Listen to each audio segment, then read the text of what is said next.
streets, the paving, water, lights, police protection. I just read or rather I saw it in the news the other day where some vicious dogs that were out there roaming wild killed some animals. It was sad to see the way it was done, because the animals were still lying alive on the ground. And it's sad. You might have sidewalks right now in Sanelli, but you don't have any ordinances to protect the people, the animals, the infrastructure. So I think it's about time we did it. We're doing it for you. For Sanelli. That's all I got to say. May I please have a moment, please? Of course. And I'm going to go over here so they can hear me.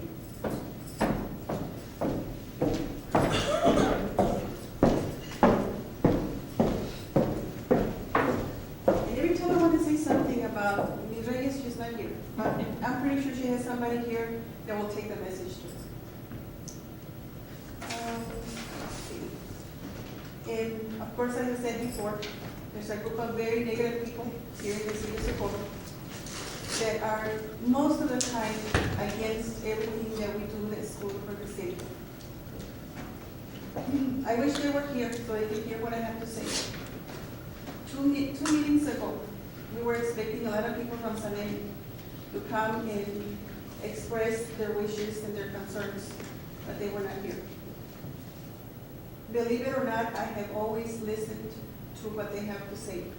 Even if they don't look at me right now, that's okay. I don't know if you remember, but I was writing everything or most of the things that they were saying at our previous meetings, and I do take that into consideration. Also, Mr. Commissioner Vince Perez talked to me over the phone, and he said that he wished that we would have a good working relationship between the commissioners and the city of Socorro. I don't remember him asking me to stop any proceedings for the annexation. He said he wanted to talk to me, but he didn't tell me when or where, and I was open to that meeting.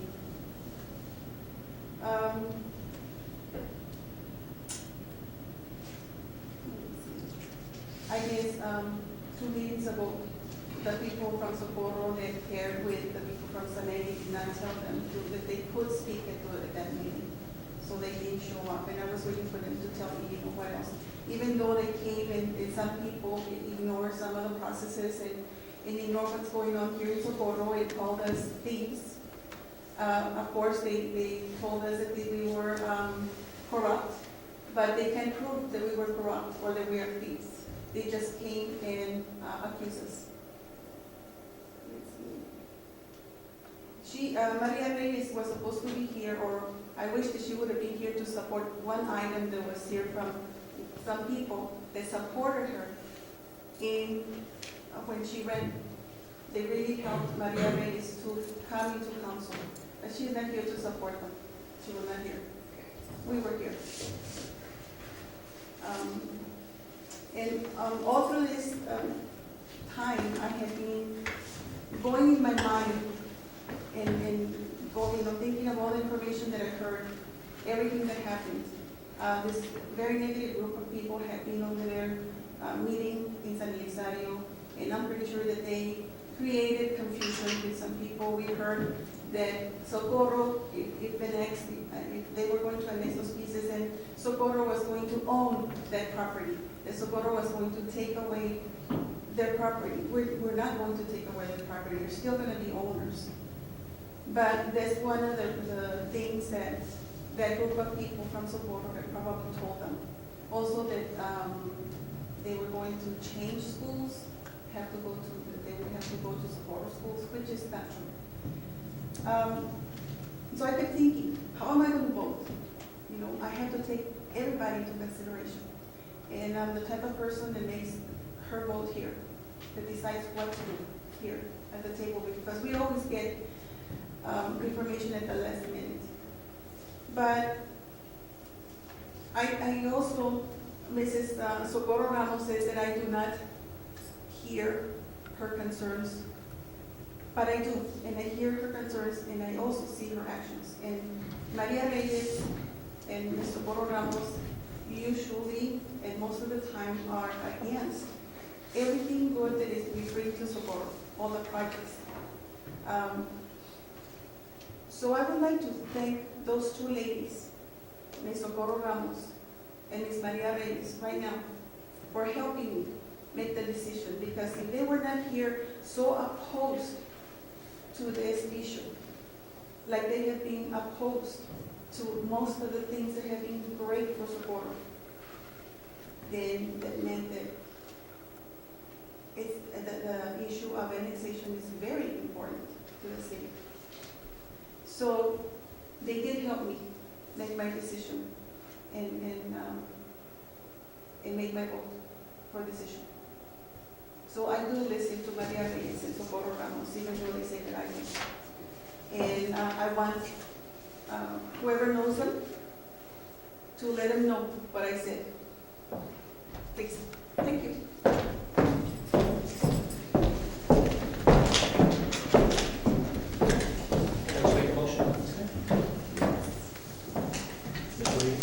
Yes, Mr. Ganda.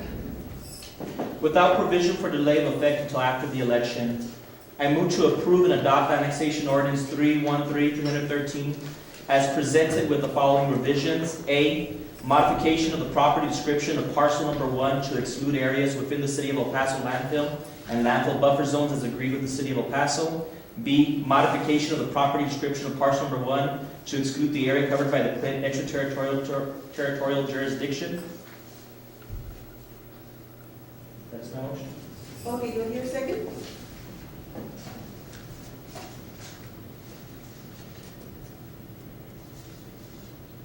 And actually, if I can include the exclusion of the modification as C, modification of property description of the parcel that excludes the area covered by the Horizon extraterritorial jurisdiction. Okay, so you have a motion, do I hear a second? I have a question for the attorney before I vote. Is it even taken up in executive? Probably so. Make a motion to move into executive. Second. Motion made by Mr. Gondar, seconded by Ms. Garcia to take this item into executive session. Mr. Madrid? Yes. Ms. Garcia? Yes. And Mr. Gondar? Yes. At this time, we go into executive session. No, we need a motion to go into executive session. That was just to take the item into executive. Motion to go into executive session. Second. Motion made by Mr. Gondar, seconded by Ms. Garcia. Mr. Madrid? Yes. Ms. Garcia? Yes. And Mr. Gondar? Yes. Into executive at 8:52.